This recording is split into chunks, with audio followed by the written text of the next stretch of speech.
Do you think you could ever live on a ranch, Fred? Way too much work for me. It is a lot of work. Welcome back, EdelKampers. I'm Fred. I'm Mary. We examine, explore, and educate. Because it's never too late to believe in yourself. That's the truth. Good morning. We're staying at the YouTubers' Our Wyoming Life Ranch. They have a nice channel about ranch life. We've got a couple more Harvest Host members over here, and they're hanging out with us. So we're going to go take a tour of the farm. You should come and join us. So not only are they Harvest Host members, but they also run a little Airbnb. Just check it out on the website. It's beautiful inside. We'll link that website below. Yeah, we'll put a link right down there.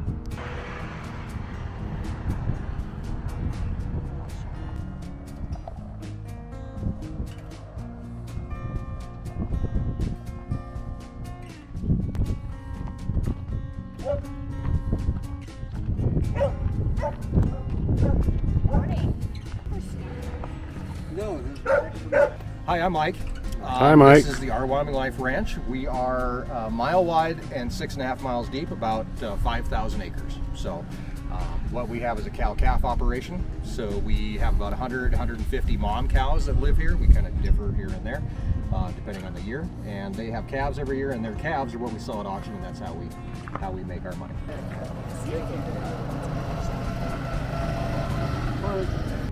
So we got paper towels. Try to stand downwind or upwind. There you go. He does all the work. All you have to do is hold him, and then one of you guys can perfect afterwards. If we have a tractor that breaks down, or a water well, or anything, truck, whatever that breaks down, we can't raise the price of our calves to try to compensate for that. If I went to the auction and said, hey, I need an extra 10 cents a pound, so I got to buy a new tractor this year, they'd laugh me out of the place. So that's why we're actually in the process of moving away from the auction system and finishing more steers ourselves here on the ranch and offering them through the farm store. So this is our shop. This is where we try to make things happen. But the big thing is that Aaron and I, my wife and I, weren't raised here on the ranch. So we had a career in radio. We worked for a Boston-based radio group. So what happened was Gilbert had a heart attack in 2008. They asked us if we would just take the winter off, just take a sabbatical, come back and help feed while they looked for help. Gilbert couldn't get in the tractor, that kind of thing. So we came back. Every morning we would go out and feed cows, and then we'd watch Netflix all day. That's pretty much all we did. So we didn't know anything else. Come spring, calving rolled in, and we kind of helped with calving. And like we say, we came, we saw, we never left. When we came here, we were very much corporate-minded people. We were going to retire at 50 years old and go cruise the Caribbean or whatever we could figure out how to do, and never have kids. We were just going to be ourselves. Obviously, that changed. Erin, when she came here, she didn't know what she was going to do. I was trying to learn how to raise cows. I actually have a book that's called Beef Cattle for Dummies, and trying to figure out what I was doing. Erin actually started going to farmers markets, so she got a garden together, and then we realized you can only eat so much zucchini and kale, which I could eat. So we decided to go to the farmers market with it. And if you know Erin, it took about a week or two before she was running the farmers market. And she ran the farmers market in town for 10 years. In 2017, I was still kind of supplementing income a little bit by helping people with radio and TV production. And I was making, little commercials for video or for people for Facebook. We went and filmed like a corn maze, and we make a little video about the markets. And we thought, well, we can do this for ourselves. We're selling beef at that time at farmers market. So I made a really quick 4.5-minute video that we put online, basically showing people how we took care of our cows. That video went viral. We ended up with 1,500 subscribers to a YouTube channel that we didn't mean to make, and none of them were local. So none of them were going to come buy anything from us. We kind of rolled with that for a little while, showing the day-to-day of the ranch, and we kind of decided that, being able to show people where their food comes from, and more importantly, the families behind the food, became more important. We became advocates for agriculture. Over the last 4 years, we've gained 200,000 YouTube subscribers. We have 100,000 people that follow us on Facebook and Instagram. I've been on ABC's 2020. We had Netflix out here a few weeks ago filming a documentary that will hopefully show up before too long, unless they sell it to Hulu. And just things kind of rolled downhill and went a little crazy for us. So the license plate wall is actually a representation kind of subscribers that just really buy into what we do. We actually had one person show up with a license plate that ended up in a video, and now we get on average, about one license plate a day in the mail from all over the world. So walls will fill up pretty big fast, but Jeff's trying his best to keep them organized. Trying, I guess I could say. But yeah, so kind of cool. Lots of people write their stories and stuff on the back. You know, my great grandfather raised, you know, dairy cows in Ohio or whatever else. And definitely people still, I think, feel that connection to agriculture, even if you live in the city. Like, I mean, I think that it's still there. It's built into us. You know, everybody's grandfather or uncle or whatever was a farmer at one point, and being able to actually bring back and touch that. People live vicariously through us that never have stepped foot on a farm in their life. So you're ahead of a lot of people. So congratulations. We're gonna head in here. This is where our goats are hidden. This room actually used to be an auction house. We talked about taking the cows to auction back in the day. The ranch was homesteaded in 1909. From 1930 until 1990, this was actually a sales barn. So the folks that homesteaded this place figured out that they couldn't make any money either selling at auctions. They said, you know, we're just going to have our own. So they actually built this room. This is about where you guys are standing right now. There's bleachers all the way around, and people would come here and buy a cow. Now this is before the days of USDA inspection and all that kind of stuff. You know, now you can farm store, you can buy a T-bone. You used to have to buy the whole dang cow and take it home with you, which would not fit in your guys' RVs, I don't think. Maybe if you got a big one. Maybe a toy hauler. So these are miniature fainting goats. Oh my gosh, they're so good. So this is Jack and that's Rose. They're named from the folks on Titanic that like to float around on doors. Mostly because they play on whatever they can get on. They are about a little bit over a month old. So they don't faint yet. They actually don't start doing that until they reach about 4 months old. There's a chemical in the brain that gets released and they fall over when they feel threatened or scared, or somebody looks at them crooked, calls them a name, hear a loud noise, whatever it may be. They just, or somebody just walks in the room, they'll just fall over. While these guys are eating, this pickup back here is a 1924 Model T 1-ton pickup. It's original to the ranch, purchased from Gillette Motor Company in 1924 for about $650. With inflation, it's only about, what did you say, $9,000 or something like that is what it cost back then. They had the folks that, when Gilbert homesteaded here, they had family way up north of town, so they would take weekend trips in this thing and go visit family if you had to go to town and pick something up or whatever. But it was definitely not a fast mover.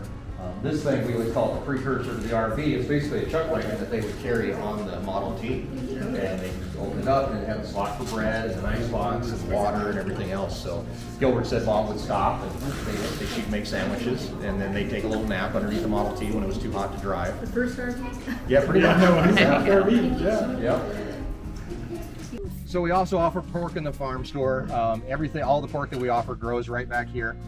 We usually do about 30 pigs a year. There's 6 in here right now, and they're a little bit overdue for processing. Mostly that's due to COVID, that processors have been so backed up. There's 4 major processors in the U.S., and when they got shut down by COVID, a lot of people shifted over to the smaller, mom and pop type places, and then of course they got full, and then we got pushed back. We used to be able to say, if I had a pig that was ready to go, I'd call about 2 weeks in advance and say, hey, I need to get a pig in, no problem. Now we've got animals scheduled that aren't even born yet, just because there's so much backlog in the entire system. Speaking of old cows, let's go meet the cost of your feed.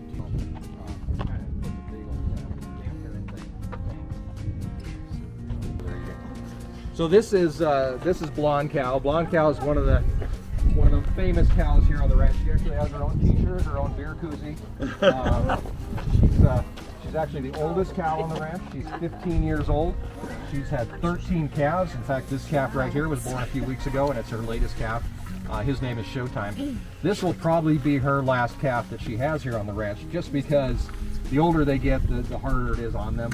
Usually, we don't keep a cow over about 8 years. That's usually about the limit, and at that time you start seeing problems. problems with calving and all that kind of good stuff. So, but her being a mascot, and of course, like I said, she has t-shirts, so she pays her own way. And we allow her to hang out. She'll retire here on the ranch. She earns her keep. She does. She does something for us. We said if we're going to keep her around, we got to make sure she does something to earn her living. So we do the same thing with the chickens. Chickens have to earn their keep too, because there's no point. This is going to open up, and all these chickens are going to come piling out of here, and along with some geese and ducks. You might want to back up just a little bit. I don't want you to get scared. So all of our laying hens are basically free range. They can do whatever they want to do. They all go in at night and they get locked in automatically. Whoa, that was graceful. So there's about, right now there's about 60 laying hens, along with some geese and ducks. I'm out here. This little brown duck, whoever's parked alongside of the fence over there, and there's a sign that says "Warren Killer Attack Duck." And, that was that duck. Last year she went over there and made a nest. They're not heated, but as long as the sun shines, it's pretty heated there. It can be 0 degrees outside and 85 in there in the sunshine. This one's full of tomatoes, cucumbers, be ready to harvest probably in August. We'll be pulling a couple 100 pounds of tomatoes out of here every single week. So he lived in Billings. He brought it back home. About a week later, we got a call from him that said, "You have to buy this fire truck. I'm going to get the horse." So this is the farm store. Everything in here is raised on the ranch, aside from the maple syrup that comes from Wisconsin. Some friends of ours keep bringing it to us. We have beef in that freezer, beef in that freezer, pork, chicken, and homemade ice cream in that freezer. There's some eggs and stuff in the fridge there, some produce, baked goods, all that kind of good stuff. Feel free to have a look around. Don't feel obligated to buy anything.